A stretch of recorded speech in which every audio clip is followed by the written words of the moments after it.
Welcome back to Embody Safety with Eva, and today we will talk about something very simple but profound in terms of what it does for our body and for us when we are coming home to ourselves and to finding inner safety again and safety and support in our relationships. And we are going to talk about the small, digestible, gentle moments where our body feels safe and supported. Because many of us have been conditioned and trained to believe that change or healing happens in these huge emotional breakthroughs or aha moments. But I am here today to tell you that your body actually can let go of the old survival patterns and survival activations stored in your body, and also self-protective patterns of behavior through tiny moments, small experiences of safety that your system can actually digest. And when it comes to repairing our relationship with our body and also with other people in our life, oftentimes daily, consistent body based integration is so much more important than just learning more information, learning more about your patterns, and having these aha moments that are not followed by change in how you feel about yourself or how you feel in your relationships. And the truth is that our emotions, our sensations, and also our emotional reactions behind our behavior in relationships, they all originate in the subcortical part of our brain, which simply means that we don't have conscious control over this area.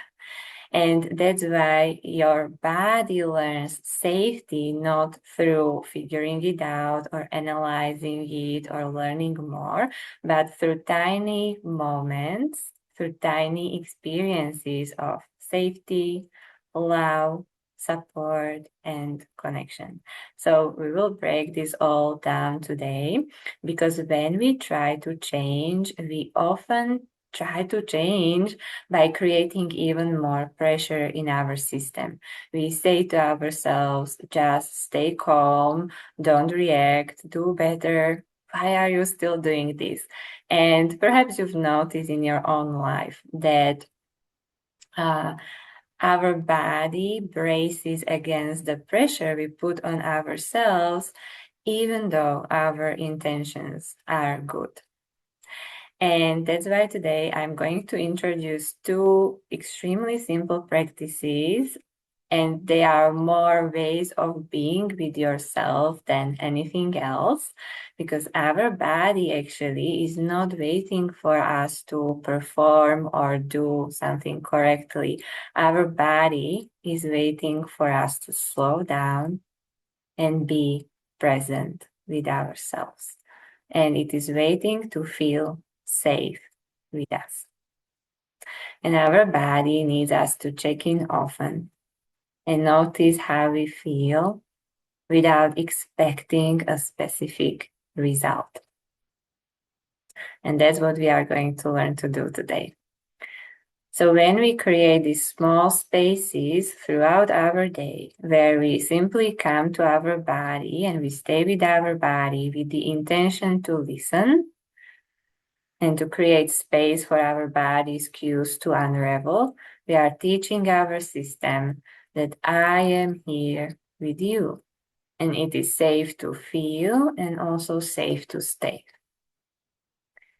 And this is the difference between learning just one more information or reading one more book or listening to one more podcast to become the best version of ourselves or to change ourselves, and coming to our body with the intention, I will listen. You are enough for me right now, exactly as you are, and I came here to understand. And I wonder, let me know if you can feel the relief in that.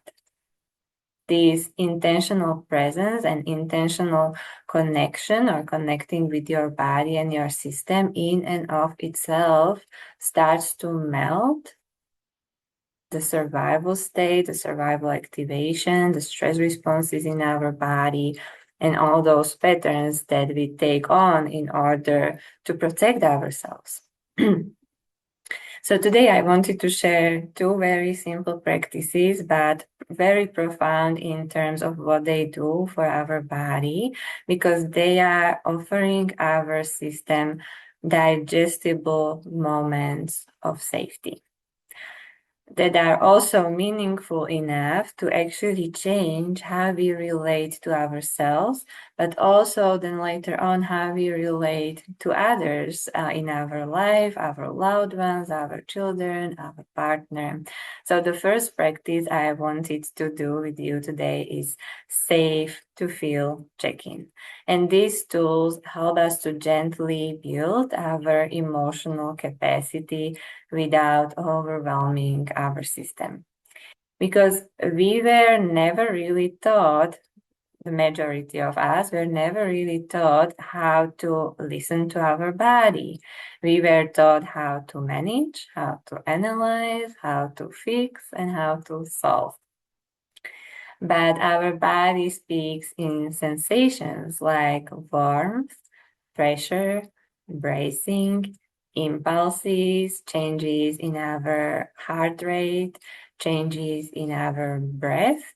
And when we give that communication a little bit of space to unravel, it becomes easier, so much easier to understand our body, understand our responses or reactions in relationships. And it also becomes easier to support ourselves and to soothe parts of ourselves that need soothing or support parts of ourselves that need support. So we will do today this safe to feel check-in by placing one hand on your chest if it feels right. And then the other one, you can place the other hand on your belly. And now we will simply connect with our body. So you can imagine turning your awareness towards yourself.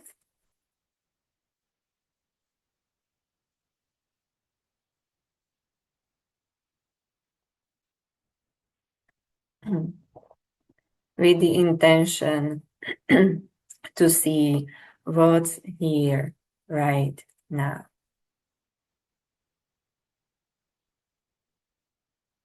And we, I'm sorry, we do this without trying to change anything, without trying to manage or perform or analyze our experience or analyze the sensations that our body feels. We simply want to come and notice the sensations in our body with the intention to see what's here right now.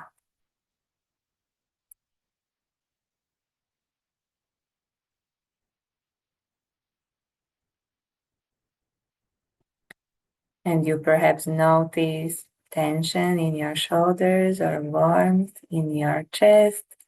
You might notice tingling in your hands or feet, or heaviness in your legs, or even disconnection in your body or numbness in your heart area. And all of these are valid signals, all of these are valid cues.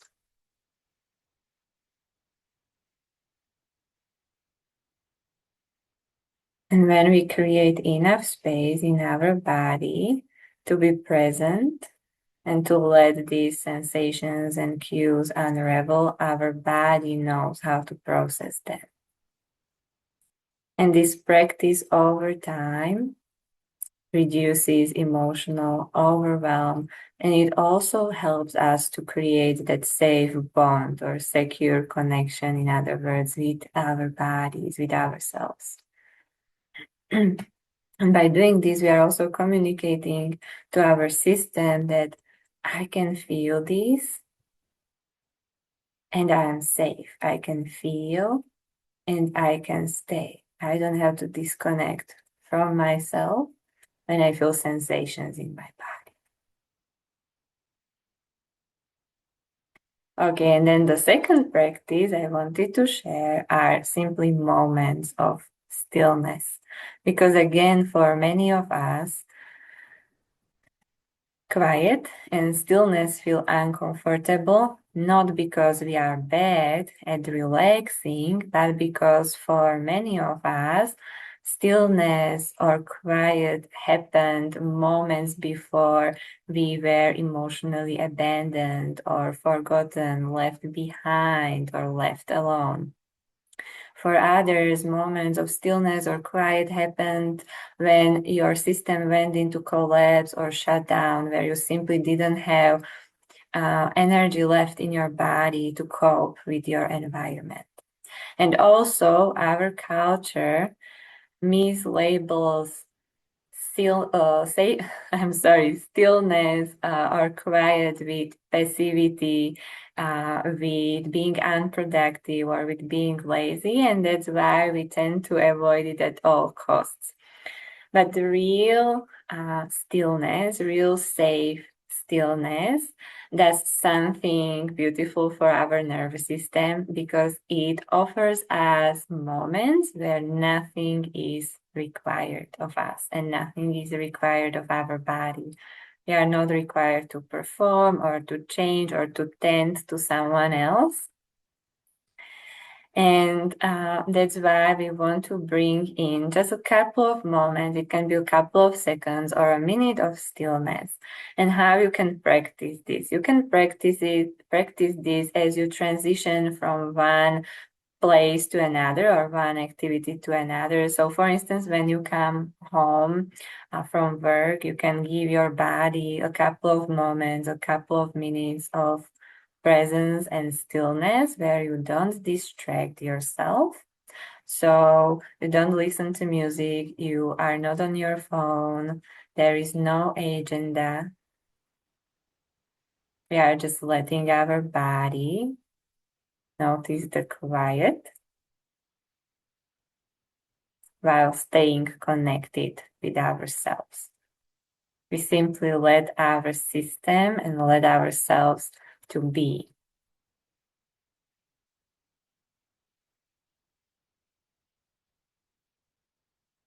No breath work, no tools.